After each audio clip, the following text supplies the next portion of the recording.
திருச்சிற்றம்பலம். சிவாய நம. எல்லாரும் எப்படி இருக்கீங்க? நல்லா இருக்கீங்களா? இன்று ஒரு இன்ட்ரெஸ்டிங்கான வீடியோன்னு சொல்லலாம், வரலாறுன்னு சொல்லலாம். சரிங்களா? மேல்மலையனூர் என்று சொல்லக்கூடிய அற்புதமாக அருள்பாலித்து கொண்டிருக்கின்ற அம்பாளாக ஆதிசக்தியாக விளங்கக்கூடிய அங்காள பரமேஸ்வரி அம்மன் ஆலயத்தில் ஆலயத்துக்கு போயிருந்தீங்கன்னா நிறைய பேருக்கு தெரிஞ்சிருக்கும். அந்த ஆலயத்தில் இப்போது மாசி மாதம் பிறந்த உடனே மயான கொள்ளை என்று சொல்லக்கூடிய விசேஷமாகப்பட்டது உலகம் எங்கும் சிறப்பாக கொண்டாடப்படும். ஆனால் அந்த மயான கொள்ளை அப்படின்ற அந்த விசேஷம் எதற்காக நடக்கிறாங்க, எதுக்காக நடத்துகிறாங்கன்னு சொல்லிட்டு இது வரைக்கும் யாருக்கோ டீட்டெயில்ஸாக தெரியாது. ஒவ்வொருத்தர் ஒவ்வொரு மாதிரி ஒரு விதமாக அந்த கதையை சொல்லுவாங்க. மயான கொள்ளை அப்படின்னு சொல்லிட்டு பார்த்தீங்கன்னா, அந்த இடம் போயிருந்தீங்கன்னா உங்களுக்கு தெரியும். அந்த இடத்துல ஒரு பெரிய ஒரு பெண் பொம்மை, அதாவது ஒரு நிறமாத கர்ப்பிணி படுத்துட்ருக்க மாதிரி ஒரு பொம்மையை செஞ்சுருப்பாங்க அந்த மயானம் அப்படின்னு சொல்லக்கூடிய அந்த சுடுகாட்டில். ஏன் அந்த பொம்மையை செய்கிறாங்க, எதுக்கு இவங்க எல்லாரும் அங்கே போகிறாங்க, சுடுகாட்டிற்கு வேடங்கள் அணிந்து கொண்டு போகிறாங்க, அந்த பொம்மைக்கிட்ட போயிட்டு அவங்க எல்லாருமே அந்த வயிற்றில் பிளந்து அந்த குடலெல்லாம் எடுத்து மாலையாக போட்டுட்டு வராங்க அப்படின்ற விஷயங்கள்லாம் இந்த வீடியோவில் நம்ம டீட்டெயில்ஸாக பார்க்கலாம். அதுக்கு முன்னாடி அங்காளம்மாவுக்கும் மயான கொள்ளைக்கும் என்ன தொடர்பு அப்படின்னு சொல்லிட்டு நம்ம தெரிஞ்சுக்கணும் இல்லையா? அங்காள பரமேஸ்வரி அப்படின்றவங்க பிரம்மகத்தி தோஷத்தை நீக்கினவங்க. அவங்க எப்படி அங்காளம்மனை அவதாரம் எடுத்தாங்க, பிரம்ம கபாலத்தை காலில் போட்டு மிதிச்சுக்கிட்டு எப்படி உட்காந்தாங்கன்றத முதற்கொண்டு நம்ம டீட்டெயிலாக பார்த்தோம். அதுக்கப்புறம் இதுக்கும் அங்காளம்மனுக்கு என்ன வரலாறு அப்படின்னு சொல்லிட்டு பார்த்தீங்கன்னா, அங்காளம்மனோட மறு உருவமாக திகழ்வது அப்படின்னு சொல்லிட்டு பார்த்தீங்கன்னா யாருன்னு பார்த்தீங்கன்னா பெரியாயி அப்படின்னு சொல்லிட்டு சொல்லுவாங்க. எல்லாருமே அங்காளம்மன் கோயிலுக்கு போயிருந்தீங்கன்னா நல்லா தெரியும். கோவிலுக்கு பேக் சைடில் பெரியாயி அம்மன் இருப்பாங்க. அதுக்கு முன்னாடி அந்த மயான கொள்ளையில் அந்த பொம்மை போட்டிருப்பாங்களா, அதை நம்ம பார்ப்போம். இந்த வீடியோவை பாருங்கள், இந்த ஃபோட்டோவை. இதே போல் தான் சுடுகாடு, அங்கே பாருங்கள் பின்னாடி ஃபுல்லாக கல்லறை தெரியும். இதே போல் இந்த சுடுகாட்டில் இதே போல் ஒரு பெண் படுத்திருக்கிட்ட போல் பொம்மை தான் மயானத்தில் செஞ்சு வைத்து, இங்கே பாருங்கள் இந்த மலையனூரில் இந்த மாதிரி பொம்மையை செய்து அனைவரும் பேடம் இட்டு கொண்டிருக்கவங்களாம் போய் இந்த பொம்மையோட வயிற்றில் பிளந்து அதில் இந்த ஆட்டோட குடல் அதெல்லாம் வச்சுருப்பாங்க, ரத்தம்லாம் அதெல்லாம் எடுத்து கயிற்றில் மாலையாக போட்டுக்கிட்டு மறுபடியும் கோவிலுக்கு வருவாங்க. இதுதான் மயான கொள்ளை அப்படின்னு சொல்லக்கூடிய அந்த நிகழ்வு. இதே போல் மயானத்தில் தயார் செய்து வைத்து அனைவர்களும் ஆக்ரோஷமாக அந்த மயானத்திற்கு போகும்போதே அனைவரும் அவ்வளோ ஒரு ஆக்ரோஷமாக இருக்கும், அவ்வளவு பயமாக இருக்கும். சுடுகாட்டில் பெண்களுக்கு அலோடு இல்லை அப்படின்னு சொல்லுவாங்க. பெண்கள் சுடுகாட்டு பக்கம் போகக்கூடாது அப்படின்னு சொல்லிட்டு. ஆனால் அந்த மயான கொள்ளை அப்படின்னு நடைபெற அந்த நாள் அன்னைக்கு மட்டும் பார்த்திங்கன்னா, சிறிய பிறந்த குழந்தையிலிருந்து இறக்கும் தருவாயில் உள்ள அனைத்து பேர்களுமே அந்த சுடுகாட்டுக்கு அன்றைக்கி ஒரு நாள் போகலாம். பிறந்த அன்றைக்கி ஹாஸ்பிட்டலேருந்து பிறந்த குழந்தைய கூட தூக்கிக்கிட்டு நம்ம அன்றைக்கி போகலாம். ஏன்னா அன்றைக்கி அவ்வளோ ஒரு அம்பாலோட மகத்துவமும் அன்றைக்கி அங்கே ஒரு நிறைஞ்ச ஒரு சக்தியாகவும் அம்பாலோட அதிகப்படியான ஆக்ரோஷம் நிறைந்து மக்களுக்கு அந்த கோபத்தின் வெளிப்பாடாக அந்த பொம்மையிலிருந்து அந்த குடலை உரிய மாலையை போட்டு கொண்டு வரும்பொழுது அனைவருக்கும் அருளாசி வழங்குவாள். இதுதான் மயான கொள்ளையில் இருக்க அந்த பொம்மைங்க. சரிங்களா? இப்போ அங்காளம்மனுக்கும் இதுக்கும் என்ன சம்மந்தம்னா, இங்கே படுத்துருக்காங்க பார்த்தீங்களா இந்த அம்மா. அனைவருமே அங்காளம்மன் கோயிலுக்கு போயிருந்தீங்கன்னா நிறைய பேர் பார்த்துருக்க வாய்ப்பு உண்டு. பெரியாயி அப்படின்னு சொல்லிட்டு அம்மாவுக்கு பக்கத்துலேயே பார்த்தீங்கன்னா இந்த உருவம் படுத்த நிலையில் இருக்கும். இவங்களை பெரியாயி அம்பாள் அப்படின்னு சொல்லிட்டு சொல்லுவாங்க. பெரும்பாலான பேர் இவங்களை அங்காள பரமேஸ்வரின்னு சொல்வதும் உண்டு. அங்காளம்மன் வேறு இல்லை, பெரியாயி வேறு இல்லை அப்படின்றதுனால இவங்கள ரெண்டு பேருமே சொல்கிறதுக்கான காரணமும் உண்டு. சரி, இப்போ நம்ம வரலாறை பார்ப்போம். பெரியாயிக்கும் அங்காளம்மனுக்கும் என்ன சம்மந்தம் அப்படின்னு சொல்லிட்டு பார்த்தீங்கன்னா, பெரியாயி தான் அங்காளம்மன், அங்காளம்மன் தான் பெரியாயி. சரிங்களா? எப்படி அப்படின்னு சொல்லிட்டு உங்களுக்கு சந்தேகம் வரலாம்.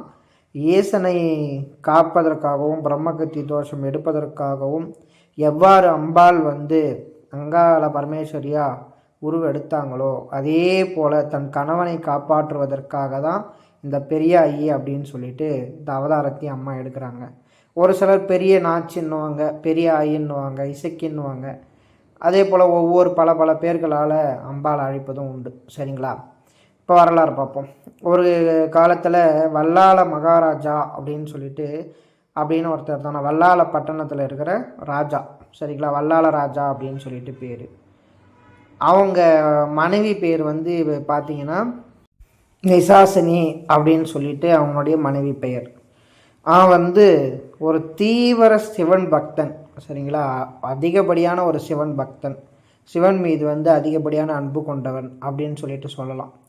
அவனுக்கு அனைத்து செல்வங்களும் இருக்குது, கையில் மன்னன்ற பதவி இருந்தாலும் அவன் வந்து ஒரு அசுர குலத்தை சார்ந்தவன் அப்படின்ற மாதிரி சொல்கிறாங்க.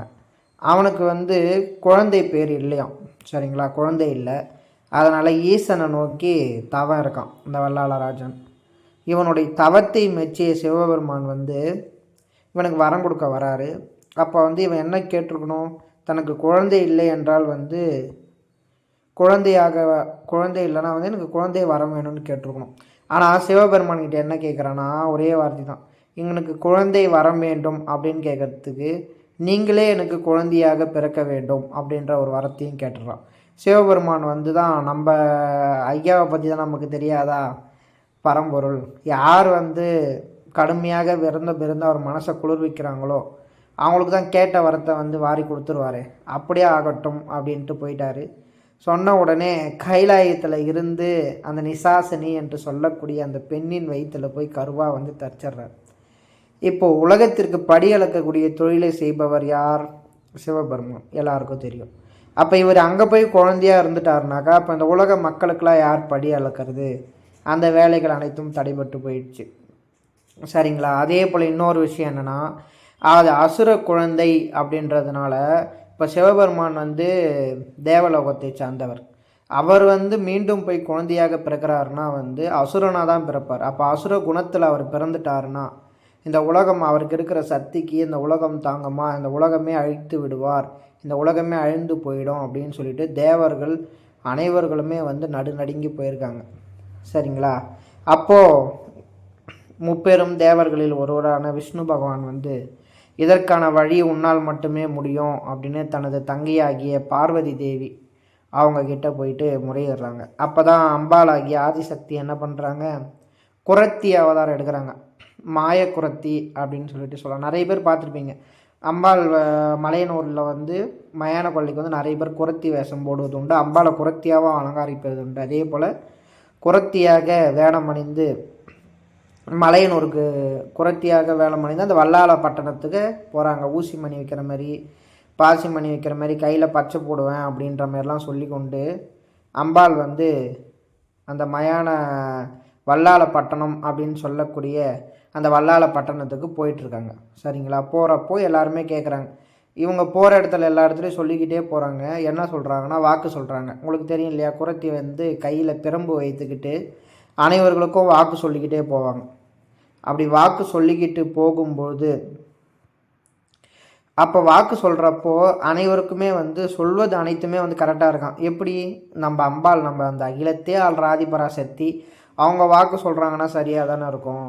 அதனால் ஊர் மக்கள்லாம் வந்து மகாராஜா கிட்ட போய் சொல்கிறாங்க, இதே போல் ஒரு குரத்தி பெண் வந்துள்ளால், அவர் கூடுகின்ற வாக்கு அனைத்துமே சரியாக உள்ளது, அனைத்தும் உண்மைகளையும் புட்டு புட்டு வைக்கிறா அப்படின்ற மாதிரி சொல்கிறாங்க. வல்லாள மகாராஜாவுக்கு வந்து பரவாயில்லையே, அப்போ இங்கே கூட்டிகிட்டு வாங்க, நமக்கு பிறக்க போகிற குழந்தை எப்பேற்பட்டது அப்படின்னு அவங்கக்கிட்ட கேட்டு தெரிஞ்சுக்கலாம், எப்போ குழந்தை பிறக்கும் அப்படின்றதையும் வந்து தெரிஞ்சுக்கலாம் அப்படின்னு சொல்லிட்டு மகாராஜா வந்து அந்த குரத்தி பெண்ணை வந்து வர சொல்கிறாங்க. அதாவது நம்ம அங்காளம்மன், நம்ம ஆதிசக்தி, பார்வதி தேவி, அவங்க தான் அந்த உருவத்தில் இருக்காங்க, அவங்கள வந்து கூட்டிகிட்டு வர சொல்கிறாங்க. அம்பாள் வந்து வந்ததுக்கு நோக்கமே அதான், ஏன்னா அந்த வல்லாள மகாராஜனை போய் பார்க்கணும் அப்படின்ற ஒரு காரணத்தினால தான் அந்த குரத்தி வேடம் அணிந்து அம்மா வராங்க. அப்படி வரக்கூடிய நேரத்தில் மகாராஜா வந்து மந்திரிக்கிட்ட சொல்லி அவங்க போயிட்டு அந்த குரத்தியை வந்து அழைச்சிட்டு வர சொல்கிறாங்க. குரத்திக்கிட்ட போயிட்டு இதே போல் என் மன்னன் வந்து உங்களை பார்க்க வேண்டுமா, நீங்கள் வந்து அவருக்கு குறிவுரைக்க வேண்டுமா அப்படின்னு சொல்லிட்டு அழைக்கிறாங்க. சரி நான் வருகிறேன் அப்படின்னு சொல்லிட்டு அம்மாவும் வல்லாள மகாராஜாவை பார்க்குறதுக்கு போகிறாங்க. அப்புறம் ராஜா வந்து அம்மா பார்க்குறதுக்கு போனதுக்கப்புறம் ராஜாவை பார்த்து, குரத்தி பெண்ணே, எனக்கு மனசில் ஒரு ஐயம் உள்ளது, அந்த ஐயத்தை விலக்கி என்னவென்று நீ கூறு பார்ப்போம்.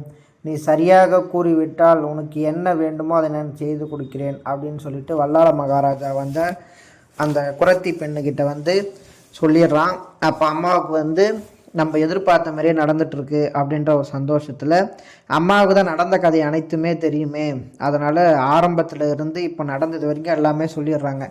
இதே போல் உனக்கு குழந்தை இல்லாத அவனுக்கு குழந்தை இல்லாத விஷயம், அப்புறம் வர வாங்கின விஷயம், அவனுக்கு அந்த சிவபெருமானே குழந்தையாக பிறக்க போகின்ற விஷயம், அது பிறந்தால் என்னவாகும், உலகமே வந்து அந்த குழந்தைக்கு அடிமை அப்படின்ற விஷயத்தை முதற்கொண்டு அனைத்து விஷயத்தையுமே வந்து அம்பாளாகிய ஆதிசக்தி அவனுக்கு உணர்த்துற விதமாக வந்து அனைத்தையும் சொல்லிடுறாங்க. இது அனைத்துமே வந்து கேட்ட ராஜா வந்து ரொம்ப சந்தோஷமாயிட்டான். நீ சொன்னது அனைத்துமே உண்மைதான், உனக்கு என்ன வேண்டுமோ அதை கேள், நான் தருகிறேன் அப்படின்னு சொல்லிட்டு, பொற்காசுகள் வந்து தட்டு தட்டாக வேணுமா, இல்லைனா வந்து உனக்கு எதனா வந்து விளைநிலங்கள் வேண்டுமா, இல்லை மாட மாளிகை வேண்டுமா, எது வேணுமோ கேள், தருகிறேன் அப்படின்னு சொல்லிட்டு ராஜா சொல்லிடுறான்.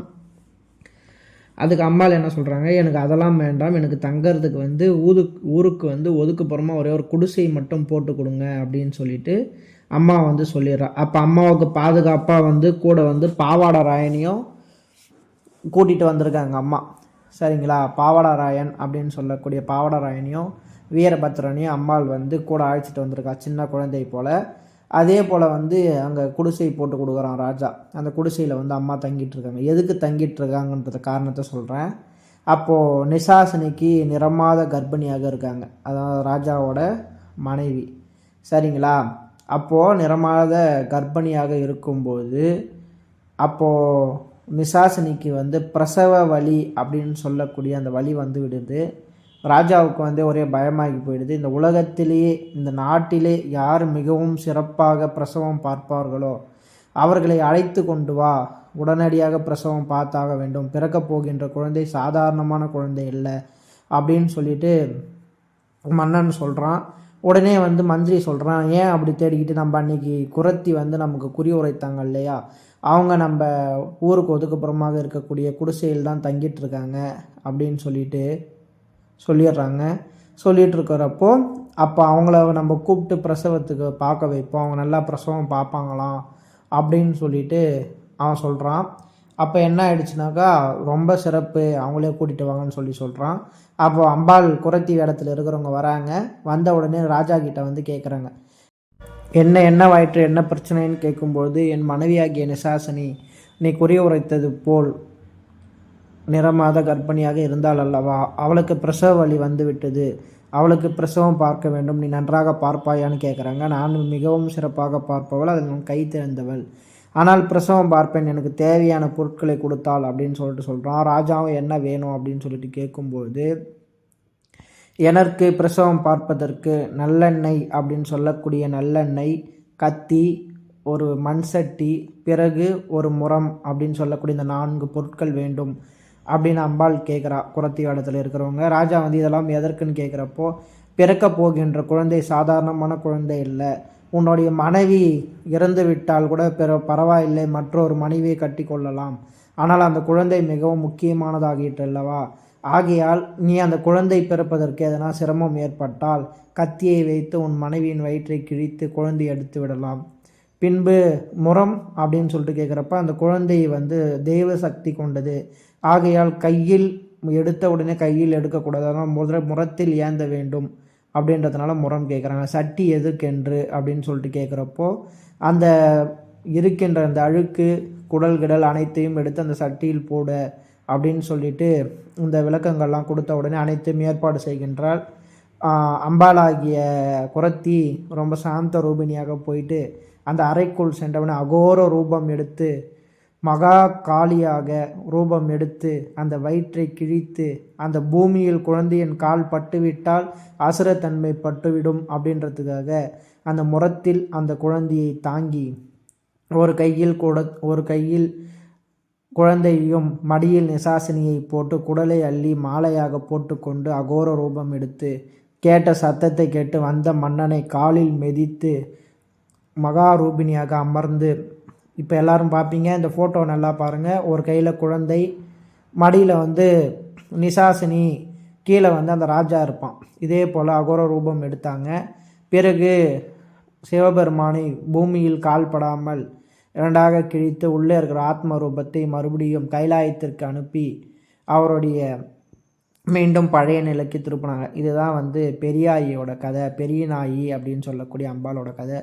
இந்த ஆக்ரோஷத்தை தணிப்பதற்காக விஷ்ணு பகவான் என்ன பண்ணுறார் என்றால், அம்பாள் அங்கிருந்து கிளம்பி வல்லாளப்பட்டணம் அப்படின்ற அந்த பட்டணத்திலிருந்து கிளம்பி மலையனூர் என்று சொல்லக்கூடிய சேசிரத்தில் அம்பாள் பாறையின் மீது அமர்ந்து கொண்டிருக்கிறாள். அப்பொழுது அவங்க அண்ணனாகப்பட்ட பரந்தாமன் அம்பாளை பாறையில் படுக்க வைத்து அம்பாளுக்கு தாலாட்டு பாடி அவளுடைய கோபத்தை தணிக்கிறாங்க. இதுதான் பெரியாயியோட வரலாறு. அதுக்காக தான் இப்போ புரிகிறதா ஏன் அந்த சுடுகாட்டில் அந்த பெண்ணின் உடல், அந்த பெண் அப்படின்னு சொல்லக்கூடிய அந்த பொம்மை நிசாசினி தான். அந்த நிசாசினி வைத்த கிழித்து இந்த நிகழ்வை ஞாபகம் கூறும் விதமாக தான் மயான கொள்ளை அப்படின்ற அந்த விஷயம் நடக்கின்றது. அனைவரும் கண்டிப்பாக கலந்துக்குங்க. குழந்தை பேர் இல்லாதவர்களுக்கு குழந்தை பேர் கிட்டும். இது அனைத்துமே அம்பாளுடைய திருவிளையாடல்கள் தான் அப்படின்னு சொல்லிட்டு இதோட இந்த வீடியோவை முடிக்கலாம். அம்பாளோட வரலாறு ஒன்றா நம்ம சொல்லலாம். அதுக்கு முன்னாடி இது மாசி மாதம் வரதுனால இது தெரிஞ்சுக்கணுன்றதுக்காக தான் அம்பாளை பற்றின இந்த 2 வீடியோ போட்டேன். சரிங்களா? அனைவருக்கும் அம்பாளோட அருளும் ஆசீர்வாதமும் பரிபூரணமாக கிடைக்க எல்லாம் வல்ல மேல்மலையனூர் அங்காள பரமேஸ்வரியை நான் மனமுருகி வேண்டிக்கிறேன். உங்களுடைய கஷ்டங்கள் துயரங்கள் அனைத்தையுமே வேண்டிக்குங்க. குழந்தை பேர் இல்லாதவங்கள் கண்டிப்பாக அங்கே சென்று அங்கே மயான சூறை இடும்பொழுது அதில் இருக்கக்கூடிய பிரசாதத்தை மடியில் ஏந்தி உட்கொண்டீர்கள் என்றால் கண்டிப்பாக குழந்தை பேர் கிட்டும். அனைவரும் சப்போர்ட் பண்ணுங்கள், லைக் பண்ணுங்கள், ஷேர் பண்ணுங்கள், சப்ஸ்கிரைப் பண்ணுங்கள். நன்றி, வணக்கம். சிவாய நம்ம திருச்சி.